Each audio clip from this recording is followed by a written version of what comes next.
Hi, my name is Alex Suarez, and in July of 2023, I had the opportunity to visit Cuba. Now, as a Cuban American, this was a big deal for me. I'd grown up hearing the atrocities of the Castro regime, stories of how my family was imprisoned and some even killed. My grandfather even threatened to divorce my grandmother if she ever returned to the island. All this instilled a deep curiosity in me what Cuba was actually like today. Was it still this impoverished communist hellscape my family made it out to be? I just had to know. Now, getting to Cuba from the US typically isn't an easy thing to do unless you have special permission, or in my case, a religious visa. My aunt is a pastor, and her church have been planning a mission trip to Cuba for some time now, and they're able to bring me along. And while I'm not religious, I could not pass up the opportunity to see the place where my family was from. Now you may be wondering, why is this video coming out nearly a year and a half later? Well, maybe you're not, but I'm going to talk about it because this project hits incredibly close to home, and I wanted to do the story justice. We were the first in my family to step foot in Cuba since 1958. This was the birthplace of many of my family members and where I see the start of our generational trauma. I also saw this trip as a way to reconnect with my roots since I've never truly felt American or Cuban. And like I mentioned before, this was a mission trip. I captured some pretty intimate moments and saw some things I don't necessarily agree with. Also, I met family members I didn't even know existed. All this led to a pretty difficult editing process, and I had no idea how to tell this story. But after many hours of re-recording, rewriting, and re-editing this video, I think I finally have something I'm proud to share. So please, enjoy.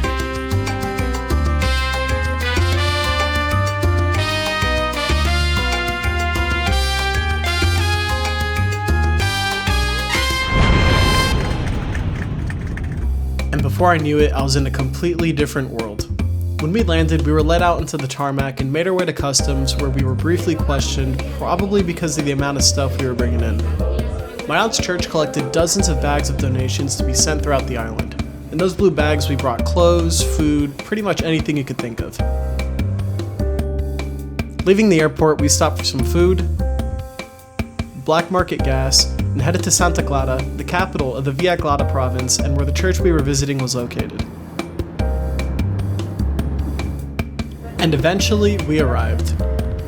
The hotel we stayed at had a unique aesthetic modeled after the native Taino people who once inhabited the island before they were conquered. It featured cabanas roofed by dried palms and towel art depicting turkeys? But that wasn't important because we had a long day of evangelizing ahead of us.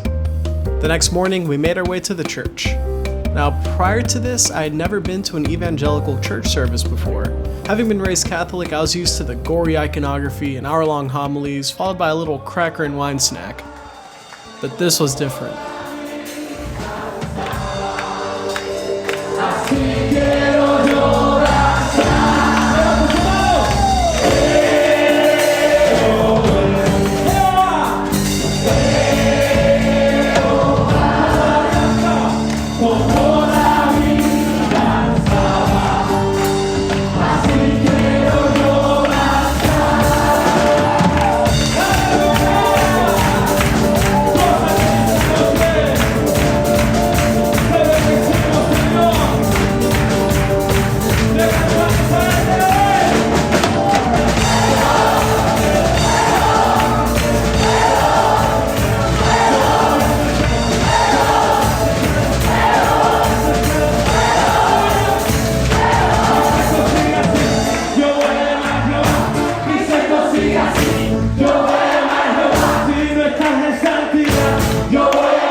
It was pretty crazy.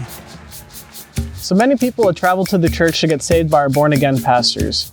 Now, if you don't know, getting saved is what born-again Christians do to get born again. It basically involves a pastor coming up to you, laying hands on you, speaking in tongues, and casting out whatever's inhibiting you from living more like Christ.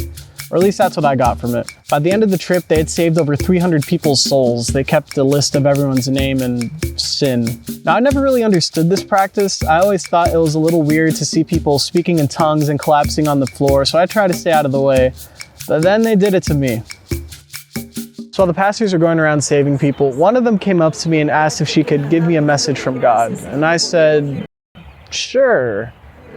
So she laid a hand on me and just started talking and was just saying things like, God placed me here for a reason, and I needed to accept Jesus as my Lord and Savior and witness the miracles happening in front of me and embark on a new path. And it was a lot, but it was powerful.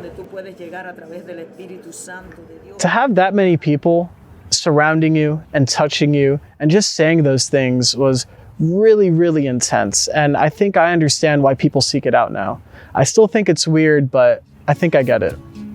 When you have nothing and hear someone tell you that all of your problems can be solved by Jesus if you change your ways and go to church, it gives you hope. And looking around that service, I saw a lot of people looking for hope. If you don't know, most Cubans experience extreme poverty. Life is difficult here, and some places are much worse than others. Despite this, everyone is required to receive a free education and have the opportunity to become doctors, engineers, and even lawyers. The problem is, doctors, for example, make anywhere between $15 to $30 a month, so professionals are forced to find side jobs, like our driver on this trip, who was a lawyer but drives tourists around because it pays more.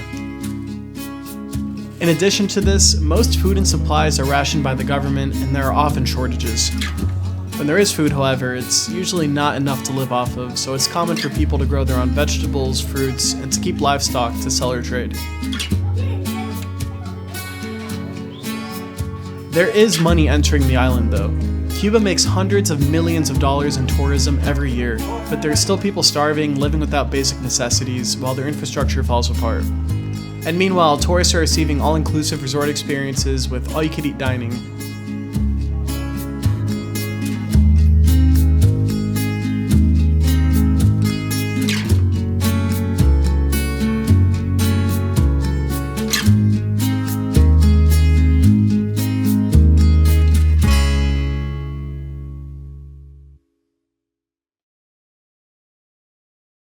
The next morning, we ventured outside of town with the local pastor and his family to visit an old church.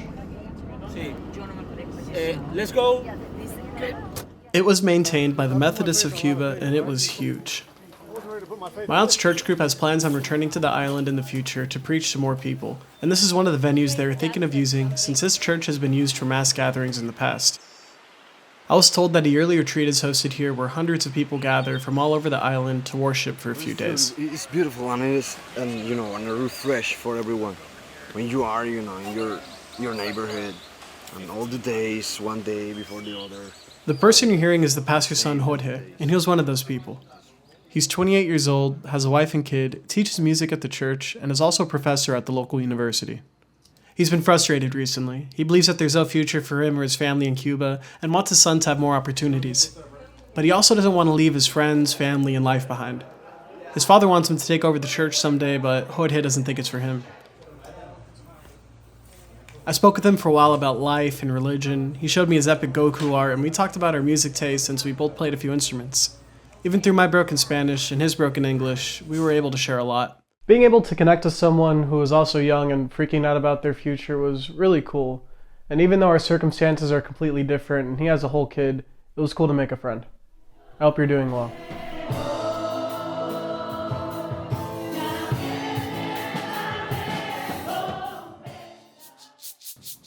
The next day, we departed Santa Clara and headed west towards Havana. On the way there, we stopped in San Nicolas de Bari to distribute more aid and to meet with another pastor. This town is much smaller than Santa Clara and has experienced much hardship these last few years. After arriving at the church, we handed out some of the aid we brought and were offered a tour of the town by the pastor. As we were walking, we were told about how the local government had recently held a block party for the town to boost morale. According to the pastor, this meant non-stop music all day and free alcohol for everyone who wanted. So if you don't see why this is awful, let me break it down for you. So instead of giving communities resources to ensure people are being fed and taken care of, the Cuban government chooses to keep people complacent by getting them drunk and distracting them from the injustices that they face daily. But the Cuban government is nothing if not good at keeping control, and your people can't turn against you if they don't have hope or food. When the pastors I was traveling with heard this, they decided to take to the streets with candy and money. Now the idea here is that if someone receives a gift, or gets blessed as the pastors call it, in the name of God, they'll be more likely to go to church and to learn more about Christianity.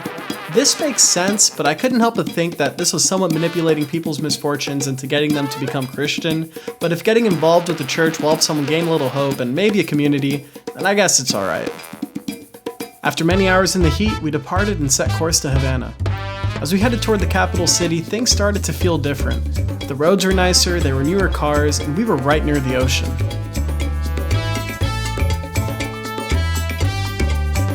And as we emerged from the tunnel, it felt like we were entering a different country. The rich history of the city can be seen everywhere, from the architecture, statues, and overall atmosphere. Havana is a living monument to its great past. But the city doesn't have much of a choice. Due to a lack of resources and...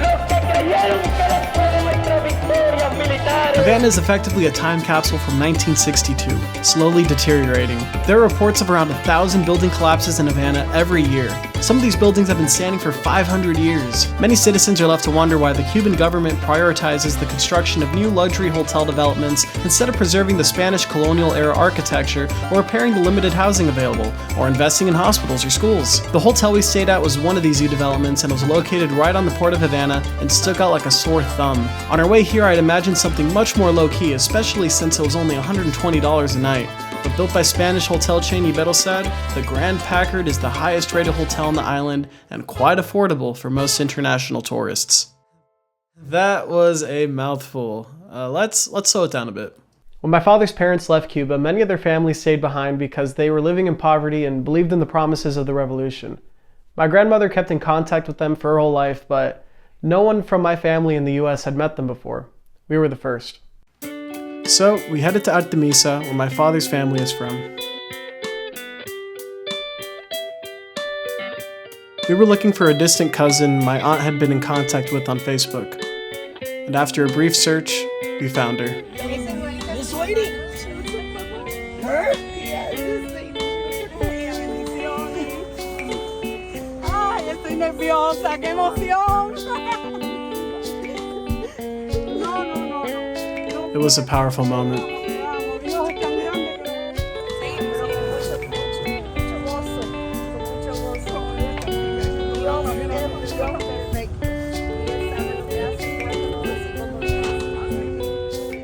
Then she led us to more family.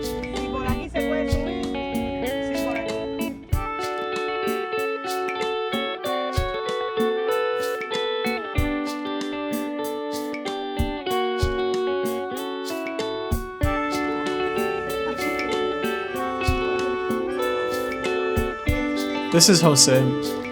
He's my abuela's brother, and meeting him felt like I was a kid back in her living room again, which is something I haven't felt in a very long time.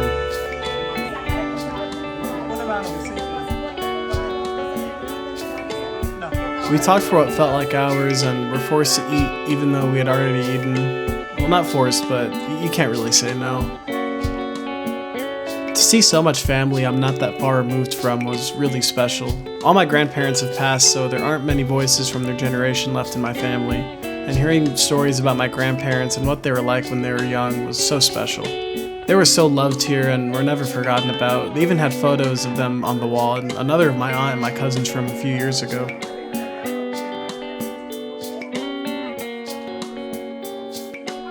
There was a lot of love going around, but it was time to go. Now this was our last day on the island, but there was one more thing I had to do. So my mom's family was incredibly wealthy when they lived in Cuba. My great-grandfather immigrated from Spain with nothing and lived in the back of the grocery store he worked at until he was able to afford his own storefront. From there, he started a textile shop, made a fortune, and bought a beautiful home not too far away. But during the revolution, all of his assets were seized and he lost everything. And this was the story I was told my whole life, about how well off we once were and how quickly we lost everything. So I wanted to see what we had lost for myself. So I hailed a taxi, and using old addresses I got from my mom, went to search for the house and the store. It was a little difficult finding these places since many street names have changed since 1958, but we were able to figure it out. When we arrived at the store, it was closed and we weren't able to get in, but I did get these photos. Undeterred, we made our way to the house. The house I've been told stories about my whole life, the place where my grandparents were married, and the place we had lost all those years ago. I was excited, but didn't know what to expect given the condition of some of the other homes in the area.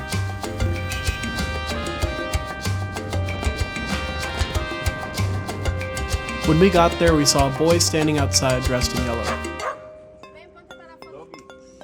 As we approached, his father came out to greet us, and after noticing we were tourists, he told us that they all spoke English. We explained why we were there, and without much convincing, he let us inside. After talking to him, I found out that they had traded 2 houses to move into this one, since houses are owned by the government, people just trade them when they want to move, and that they only lived there in the summer because their kids go to school in Canada.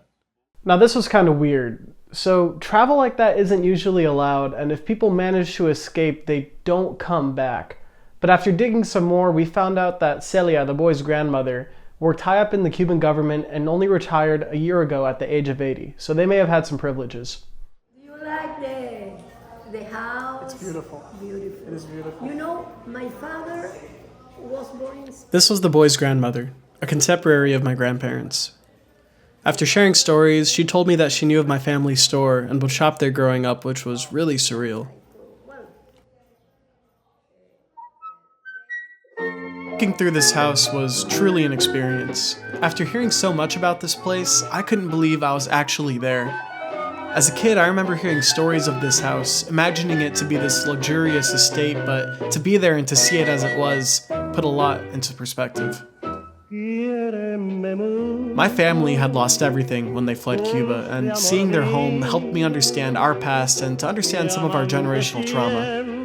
The bitterness felt by my family towards this island now had much more context. It was in seeing what was lost, I found answers I wasn't even looking for, if that makes any sense.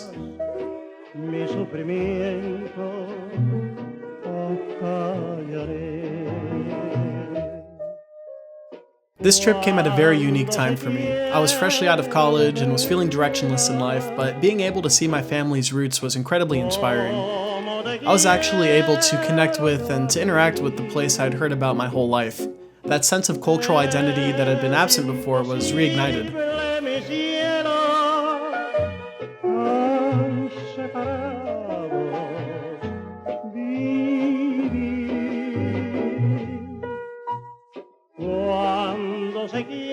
If you made it this far, thank you for watching.